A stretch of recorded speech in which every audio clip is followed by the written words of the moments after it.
Students of class 9th, I am continuing my lecture on fundamental unit of life, cell.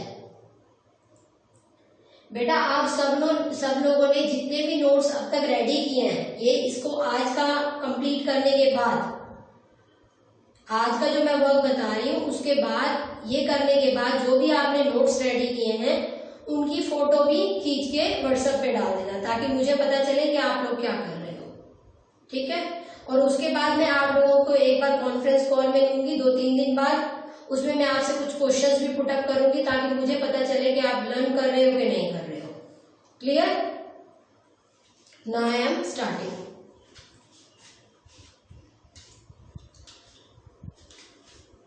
There are 3 types of solutions: hypotonic solution, isotonic solution and hypertonic solution। बहुत ही easy concept है और इसको आप daily life में भी observe करते हो। कैसे, वो मैं आपको बताती हूँ। देखो, पहले ये मैंने एक कुछ भी समझ लो, ये एक एनवायरनमेंट में मैंने एक लिया कि या फिर मेरे पास एक बकेट है उसमें पानी भरा हुआ है, या एक कोई भी बोल है उसके अंदर पानी भरा हुआ है, उसके अंदर मैंने एक सेल डाल दिया। ठीक है। या एक बीकर है मेरे पास, उसमें मैंने पानी डाला, सिंपल पानी, टैप वाटर डाला और उसमें मैंने एक सेल डाल दिया। ठीक है। अब पानी जो होगा वो अंदर से बाहर और बाहर से अंदर जाएगा, मूव करेगा वाटर इन।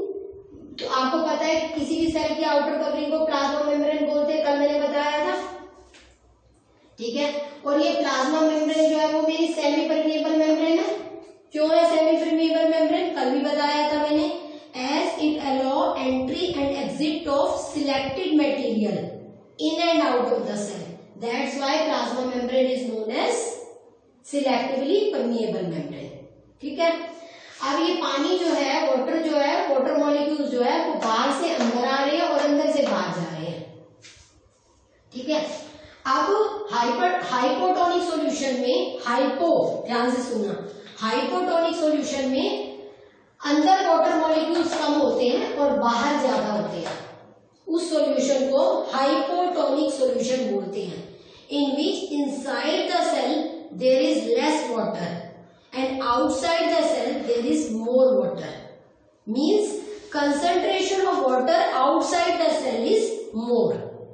ठीक। this type of solution is known as hypotonic solution।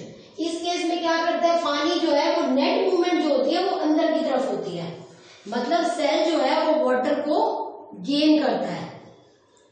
अब ऑटोमेटिकली जब सेल वाटर गेन करेगा तो वो सेल क्या हो जाएगा, स्वेल अप हो जाएगा, फूल जाएगा, उसका साइज बड़ा हो जाएगा। ठीक है। This type of solution is known as hypotonic solution and this phenomena, जिस फिनोमिना से इसने वाटर गेन किया है सेल ने, उसको बोलते हैं एंड ऑस्मोसिस। ठीक है। Clear? This phenomena by which the cell is gaining water and swell up is known as endosmosis. ठीक। आप इसका मैं आपको एग्जांपल देती हूँ, और ये एक्टिविटी आप घर में बड़ी इजीली कर सकते हो, और हो सकता है करते भी होगे घर पे। आप क्या करो, कुछ रेजिन्स ले लो। रेजिन्स किसको बोलते हैं? किशमिश को। ठीक है। आपने कुछ रेजिन्स लिए, किशमिश ली, और उस किशमिश के दानों को आपने पानी के अंदर भिगो के छोड़ दिया। एक छोटा सा बोल लिया, कटोरी सी ली, उसके अंदर पानी डाला, रात को वो रेजिन्स डाले और उसे डिप करके छोड़ दिया। अब मॉर्निंग में उठना, मॉर्निंग में उन रेजिन्स को ऑब्जर्व करना, वो स्वेल अप हो चुके होंगे। कैसे? क्योंकि वो आपको पता है उनके अंदर पानी नहीं होता, सूखे सूखे से होते हैं, है ना। और बाहर तुमने जो है उसके लिए जो आउटर एनवायरनमेंट में वाटर है वो ज्यादा है, तो क्या होगा, एंडोस्मोसिस होगा और वो स्वेल अप हो जाएंगे। स्वेल अप होके क्या होंगे, आपको क्लियर विजिबिलिटी होगी, they get swell up as they gain water by the help of endosmosis. Clear? अब next is isotonic solution. Isotonic solution में क्या होता है, जितनी वाटर की कंसेंट्रेशन बाहर है उतनी ही अंदर है। अब जितना पानी अंदर जा रहा है उतना पानी बाहर आ रहा है, मतलब net movement is 0, there is no movement of water, net movement is 0, मतलब सेल वैसे का वैसा ही रहेगा, द सेल रिमेन सेम, ना तो वो सेल कॉन्ट्रैक्ट करेगा, ना स्वेलअप करेगा, ना सिकुड़ेगा, ना फूलेगा. It remain the same. This type of solution is said to be isotonic solution. Next is hypertonic solution. Hypertonic solution में क्या होता है बेटा, आपने क्या करना है, पानी तो लेना है लेकिन उसके अंदर बहुत सारा सॉल्ट डिसॉल्व कर देना है. सॉल्ट मतलब कॉमन सॉल्ट, नमक को बोलते हैं. ठीक है, उस बोल के अंदर पानी लिया, उसके अंदर बहुत सारा सॉल्ट हमने डिसॉल्व कर दिया, पानी डिसॉल्व कर दिया. अब हम क्या करेंगे, उसके अंदर हमने सेल डाल दिया. ठीक है, ये ध्यान रखना कि सेल इन केसेस में अगर आप एनिमल सेल यूज करो तो वो बेटर है. एनिमल सेल का मतलब हो गया आपका, जैसे हमारे चीक सेल हो गए, है ना, तो एनिमल सेल यूज करना है. प्लांट सेल अभी बताऊंगी. ठीक है, अब आपने इसके अंदर सेल डाला, सॉल्टी सॉल्यूशन है. सॉल्टी सॉल्यूशन नमक वाला पानी, इसमें बहुत सारा सॉल्ट आपने डिसॉल्व कर रखा है. अब आपने इसमें सेल डाला तो आप क्या देखोगे, जो सेल है थोड़ी देर बाद कॉन्ट्रैक्ट हो जाएगा. कॉन्ट्रैक्ट मतलब सिकुड़ जाएगा. ठीक है, the cell lose water. Cell जो है वो पानी को निकाल देगा, अपने अंदर का पानी बाहर कर देगा. ठीक है, और कॉन्ट्रैक्ट हो जाएगा. क्यों? क्योंकि कंसंट्रेशन ऑफ वाटर इनसाइड जो थी वो ज्यादा थी और बाहर कम थी. आपने लिया तो है सॉल्यूशन, लेकिन वो सॉल्टी सॉल्यूशन है. सॉल्टी सॉल्यूशन मतलब concentrated solution of salt. Concentrated solution of sugar भी यूज कर सकते हैं, तब भी यही होगा. जब भी आप कंसंट्रेटेड सॉल्यूशन, कंसंट्रेटेड का मतलब क्या होता है पहले ध्यान से समझ लो. कंसंट्रेटेड का मतलब ये होता है कि जितना मैक्सिमम डिसॉल्व हो सकता है पानी के अंदर नमक. ठीक है, जितना मैक्सिमम डिसॉल्व हो सकता है पानी के अंदर नमक, उतना डिसॉल्व कर लो. आपने क्या किया, थोड़ा सा पानी लिया, उसके अंदर सपोज आप पहले, इसमें ज्यादा आपको शुगर में क्लियर नजर आएगा, आपने 1 चम्मच चीनी ऐड की, उसको डिसॉल्व किया, फिर दूसरा, फिर तीसरा, फिर चौथा. अब आप देखोगे आपकी शुगर डिसॉल्व होनी बंद होगी. अब आप क्या करो, उसको छान लो. ठीक है, आप किसी भी ड्रेन करने के मेथड से, जैसे पतला आपने कपड़ा कॉटन का ले लिया, या आप जैसे घर में ड्रेन करने के लिए यूज करते हो, चाय वगैरह बनाते हो, उसको यूज करके आपने उसको ड्रेन कर लिया. अब आपने उसके अंदर सेल डाला तो वो जो कंसंट्रेटेड सॉल्टी सॉल्यूशन होगा, ये कंसंट्रेटेड शुगर सॉल्यूशन होगा, उसमें अगर आप किसी भी एनिमल सेल को डालोगे तो थोड़ी देर बाद वो आपको कॉन्ट्रैक्ट नजर आएगा. बिल्कुल क्लियर. ठीक है, उसका साइज कम हो जाएगा क्योंकि अंदर वाला जो पानी है वो बाहर चला जाएगा, क्योंकि अंदर वाटर की कंसंट्रेशन ज्यादा है और बाहर कम है. So it loss water due to which it get contracted. अब इसका बेस्ट एग्जांपल देती हूँ मैं आपको. और जिस फिनोमिना से ये कॉन्ट्रैक्ट हुआ है, that phenomena is known as exosmosis. Clear?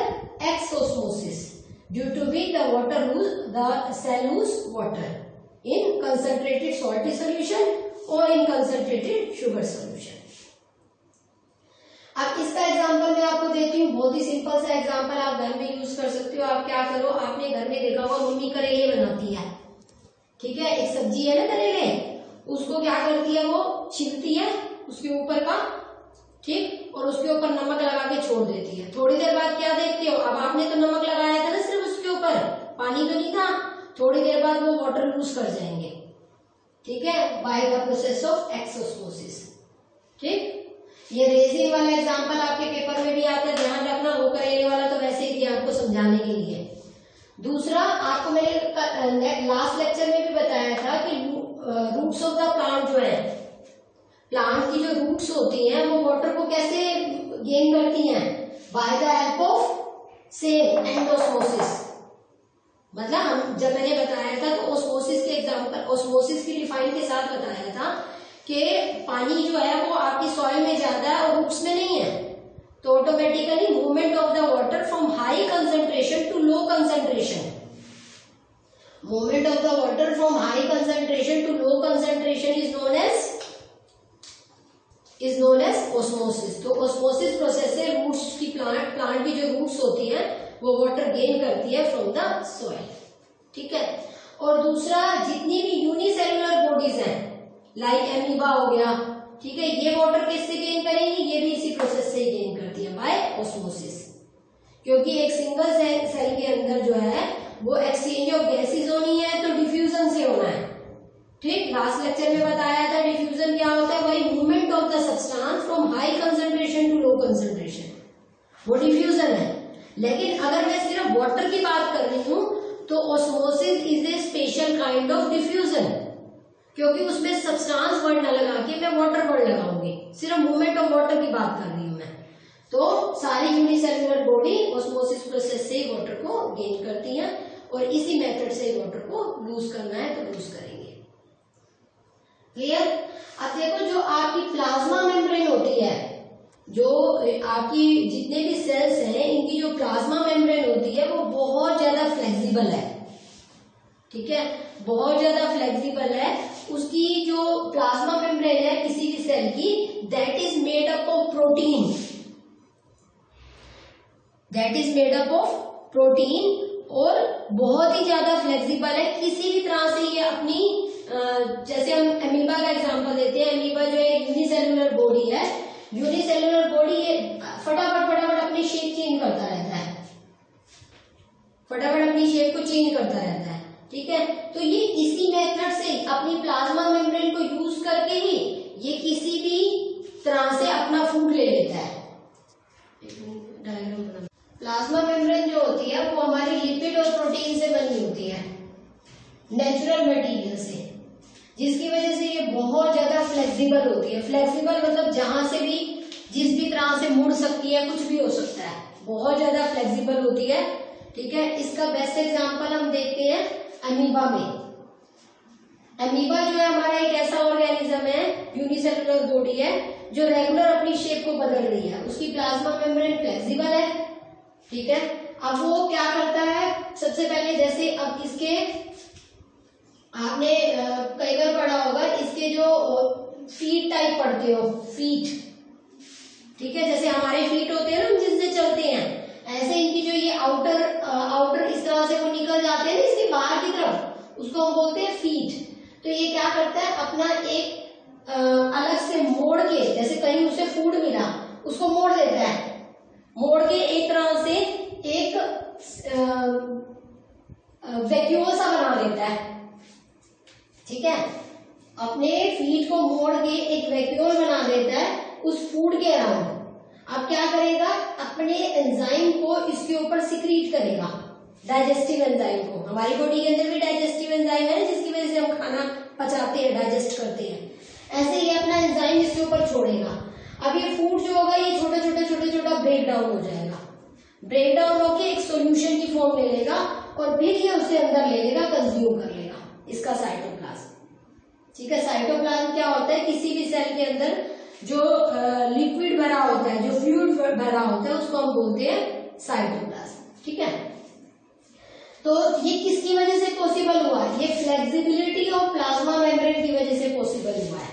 ठीक है, तो एंडोसाइटोसिस की डिफाइन क्या है, endocytosis is the flexibility of plasma membrane that enable the cell to engulf its food. To engulf its food मतलब अपने फूड को कंज्यूम कर सके, अंदर ले सके, and other material from the environment, बाहर के एनवायरमेंट से, बाहरी एनवायरमेंट से अंदर ले सके अपने लिए, that is known as endocytosis.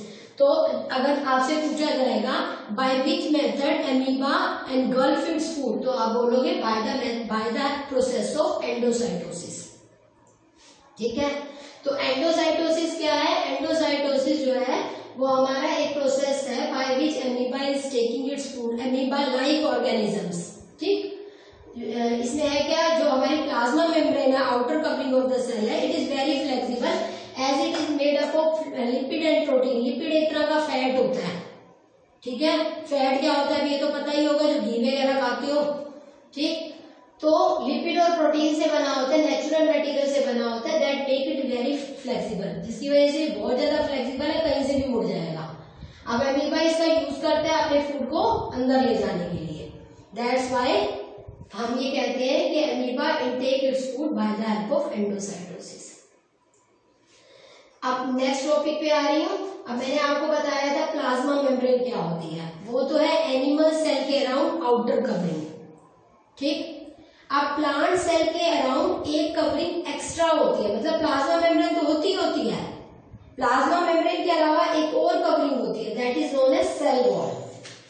The extra covering to the plant cell other than plasma membrane is known as cell wall. अब आप पूछोगे कि क्या जरूरत पड़ेगी भी प्लांट सेल में एक्स्ट्रा कवरिंग क्यों है? क्योंकि प्लांट सेल जो है वो हमेशा आउटर एनवायरनमेंट के टच में है, हमेशा वो उसे कोल्ड भी बियर करना है, उसे समर भी बियर करनी है, उसे हर एक्सट्रीम क्लाइमेट को बियर करना है। हम लोग तो क्या करते हैं, अपने आप को इंडोर कर लेते हैं, थोड़ी सी आंधी चल रही है, थोड़ी सी गर्मी ज्यादा है, एकदम हमारा सन जो है वो बिल्कुल अपनी प्रॉपर हीट दे रहा है, लेकिन प्लांट सेल क्या है, प्लांट सेल तो हमेशा आउटर एनवायरनमेंट के टच में है, तो उसे एक एक्स्ट्रा प्रोटेक्शन चाहिए। This extra protection is given by the cell wall. इस सेल वॉल से प्लांट सेल को टर्जिडिटी और स्ट्रेंथ मिलती है। ठीक है, अब आप कहोगे टर्जिडिटी क्या है, अभी बताती हूँ टर्जिडिटी क्या है। स्ट्रेंथ मिलती है, मतलब जिससे वो उस एनवायरनमेंट के अंदर भी अपने आप को सर्वाइव कर पाता है, that is known as strength. ठीक, और ये सेल वॉल किस मटेरियल की बनी हुई है? It is made up of cellulose. ठीक है, ये एक बहुत ही कॉम्प्लेक्स मटेरियल है जिससे हमारी सेल वॉल बनी हुई है। अब नेक्स्ट डिफाइन इज प्लाज्मोलिसिस। अब प्लाज्मोलिसिस क्या होता है? देखो, अभी मैंने थोड़ी देर पहले तुम्हें बोला था कि तुमने एनिमल सेल को पानी के अंदर डाला, ठीक है, तो वो सेल जो होता है वो स्वेलअप कर जाता है, लेकिन उसके स्वेलअप होने की एक लिमिट होती है। अगर आप बहुत देर तक एनिमल सेल को पानी के अंदर डिप रखोगे, हाइपोटोनिक सॉल्यूशन में रखोगे, मतलब बाहर पानी की कंसंट्रेशन ज्यादा है और अंदर कम है, तो क्या करेगा? सेल पानी गेन करता जाएगा, स्वेलअप करता जाएगा। एक टाइम आएगा जब वो डैमेज हो जाएगा, ब्रस्ट हो जाएगा। लेकिन प्लांट सेल में ऐसा नहीं होता।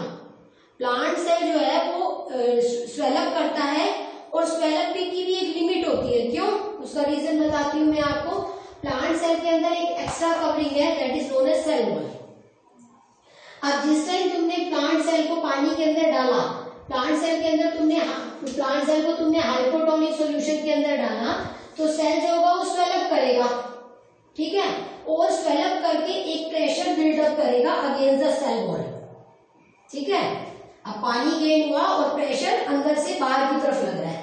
अब जितना प्रेशर अंदर से बाहर की तरफ लगेगा, सेल वॉल पे लगेगा, उतना ही प्रेशर सेल वॉल बिल्ड कर लेगी अंदर की तरफ, and both the pressure get equated, और सेल जो होगा वो एक लिमिट तक पानी गेन करने के बाद अपने आप को रोक लेगा।